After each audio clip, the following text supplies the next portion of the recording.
Oi pessoal, tudo bem com vocês? Vocês sabiam que os chamados flash crashes ou crashes relâmpago estão entre os eventos mais extremos do mercado de valores atualmente e que em alguns deles ocorridos de 2010 para cá, cerca de US$ 1 trilhão evaporaram em questão de 15 minutos? Se você está interessado nesse assunto, você não pode perder esse vídeo. Mas antes disso, não se esqueça de compartilhar esse vídeo com seus amigos, assinar o meu canal, dar o joinha lá, para conseguir receber os conteúdos que eu tenho criado frequentemente e que estão muito legais, tá bom? Então vamos lá. Nesse vídeo aqui eu vou explicar em detalhes para vocês por que esses eventos, os flash crashes, são algo que devem ser considerados como plenamente viáveis a acontecer a qualquer momento no mercado de valores atualmente e por que aconteceu essa mudança, tá bom? Vamos voltar no tempo um pouquinho, uns 20 anos, 25 mais ou menos, tá bom? Até o meio dos anos 90 especialmente, todos os grandes fundos, operadores institucionais ou mesmo pessoas físicas, eles lançavam as suas ordens, negociavam os seus ativos do mercado de valores na mão. Ou seja, eram hordas, exércitos de traders, de operadores, que eram responsáveis por negociar esses ativos. Aquele book de ofertas que todo mundo conhece hoje em dia no mercado, eram pessoas, assim como eu e você, posicionando suas ordens, movimentando as suas carteiras, ou seja, as ordens tinham uma velocidade limitada de execução, que era basicamente a velocidade do dedo das pessoas. Após a crise de 2001, mas especialmente após a crise de 2008, esses chamados algoritmos de operação se tornaram responsáveis por hoje algo em torno de 80% de todas as operações no mercado mundial. Ou seja, não existem mais pessoas praticamente de um lado e do outro. São robôs, programas de computador criados e desenvolvidos para montar posições, mover posições e agir como formadores de mercado para aquelas pessoas que querem operar no mercado de valores. O que antes era uma questão da velocidade do dedo das pessoas em boletar as ordens, hoje os robôs fazem centenas, milhares de vezes por segundo cálculos de reposicionamento de carteira, de reposicionamento de ordens. Eles são programados e eles se utilizam de uma série de indicadores, de análises realizadas em frações de segundo para determinar se certos ativos vão subir ou cair, se existem agressões de compra ou de venda e, em última instância, qual o risco para a carteira que ele está administrando. Em 2010, aconteceu, como vocês podem ver na imagem que está ao fundo, o chamado Flash Crash. Quando você procurar Flash Crash no Google, esse evento vai aparecer como quase a definição do evento. Ele foi responsável por evaporar mais de US$ 1 trilhão em questão de 15 minutos nos Estados Unidos. Mas por que isso aconteceu, Maurício? Ninguém tem uma resposta muito boa para isso. O que se sabe é que os robôs, de forma geral, entraram em convulsão, em colapso. O sistema que existia por trás desse robô não previu de forma controlada, de forma segura, que uma agressão muito violenta na venda fosse apenas um evento pontual, não um fechamento de carteira. Os robôs foram programados, especialmente naquele tempo, para se defender de agressões. Mas essa programação tinha limites. Ela previa que essa agressão ocorresse dentro de uma faixa de segurança. O que aconteceu em 2010 foi uma extrapolação dessa faixa de segurança, o que causou um efeito cascata de fechamento de posições por esses robôs. Ou seja, não foi uma ordem dos grandes fundos, não foi uma ordem, uma previsão, não. Foi um colapso estrutural da programação que mundialmente ocasionou uma queda generalizada das bolsas mundiais. Algumas empresas, como a Accenture, por exemplo, que é uma das maiores consultorias do mundo, chegaram a valer 1 centavo, caíram de mais de $40 para 1 centavo em questão de 20 minutos.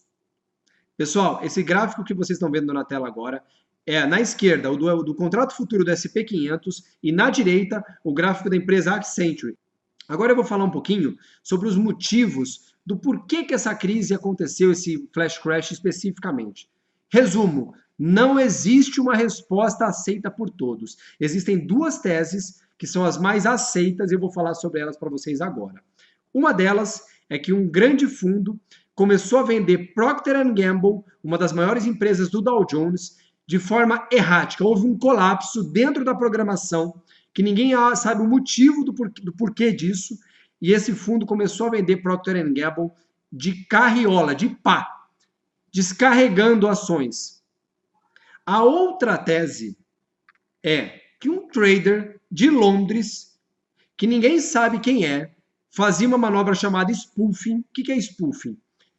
Um operador começa a colocar grandes ordens de venda no book, ou de compra, mas nesse caso foi de venda, para passar a impressão para outros operadores ou para outros robôs que um grande fundo está vendendo, tentando causar a impressão errônea nesses outros operadores de que uma grande venda está chegando, portanto, esses outros operadores vão entrar na venda e ele vai começar a comprar mais abaixo, e esse trader que causou o spoofing lucraria com essa ilusão de vendas. Em qualquer um dos casos, o que aconteceu, independente se os casos valem ou não, é que essa sensação de que um grande fundo estaria vendendo posições muito grandes causou um efeito em cascata, onde outros robôs enormes de grandes fundos também fizeram uma leitura errada dessa situação e começaram a vender tudo.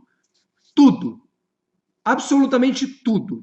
Isso causou uma convulsão no mercado. Ou seja, independente de qual foi o motivo específico para isso, o mundo inteiro começou a vender. E isso começou a causar o que a gente chama de pegaram os stops. Ou seja, os fundos, inclusive, e pessoas físicas, tinham stops na posição, em posições muitas vezes longínquas, só como segurança, esses stops foram pegos. E o que acontece, quando o stop é pego, ele vende a mercado a posição que ele tinha. Ou seja, o stop, que era para ser um freio, vira um acelerador do freio. Ele provoca um aumento do efeito cascata. Vocês vão ver agora, em tempo real, o que aconteceu. Vamos ver lá, olha o SP500, já estava caindo forte, a Accenture também. Existia uma pessoa que ficava narrando isso em Chicago, né, para as pessoas, e em dias normais era calmo. Esse vídeo ficou emblemático, porque o cara basicamente fica maluco no meio do vídeo, tá bom? Olha, esse no meio aqui, ó, são as ordens do SP500. Como vocês podem ver, ó, são grandes lotes de venda, os robôs tentando travar outros robôs. Nesse momento, os robôs perderam. E olha a Accenture aqui, ó. Ela já está agora aqui na faixa de $40. O SP500 em torno de 1.100 pontos. E não para aqui. A briga do SP500, olha lá. Bum, bum, bum, bum, bum. É só paulada, pessoal. Só paulada. Aqui os robôs já perceberam que tinha um problema. A Accenture começa... Os robôs que são lentos à leitura começaram a, de fato, convulsionar. Olha lá, pessoal. Os robôs completamente malucos. Olha lá. Opa, opa, opa. 35, 35, 32, 31, 28, 24, 5, 1 centavo. A Accenture foi de 40 e lá vai fumaça para 1 centavo.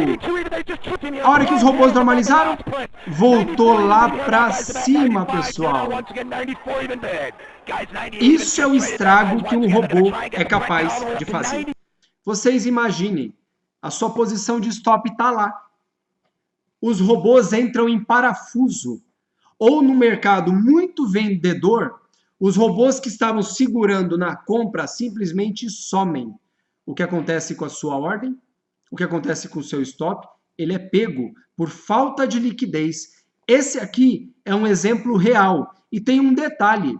De 2010 para cá, aconteceram 5 grandes flash crashes. Eles são algo que, infelizmente, está hoje na natureza estrutural ou na fragilidade estrutural do nosso mercado de valores. Porque os robôs hoje mandam na liquidez. Então, se amanhã, por qualquer motivo, intencional ou não, acontecer uma falta de liquidez ou um movimento muito agressivo de vendas por parte dos robôs, a gente teve uma ideia do que é capaz de acontecer com um ativo num vácuo de liquidez.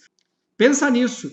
é infelizmente algo que o nosso mercado provavelmente veremos algumas vezes no futuro, porque a existência de algoritmos controlando a liquidez do mercado mundial é passível de falha, porque todo código, todo programa é passível de ocorrer um episódio onde aqueles indicadores que determinavam a postura daquele robô simplesmente colapsem, ocorra uma disrupção na lógica dessa programação e situações como essa que a gente viu se tornem, infelizmente, algo que possivelmente pode acontecer amanhã. Espero que tenha gostado desse vídeo. Ele é mais um dentre os muitos que eu vou querer produzir daqui para frente, tá bom? Então fique ligado no canal. Se gostou, compartilhe com seus amigos e a gente se vê no próximo vídeo. Um grande abraço.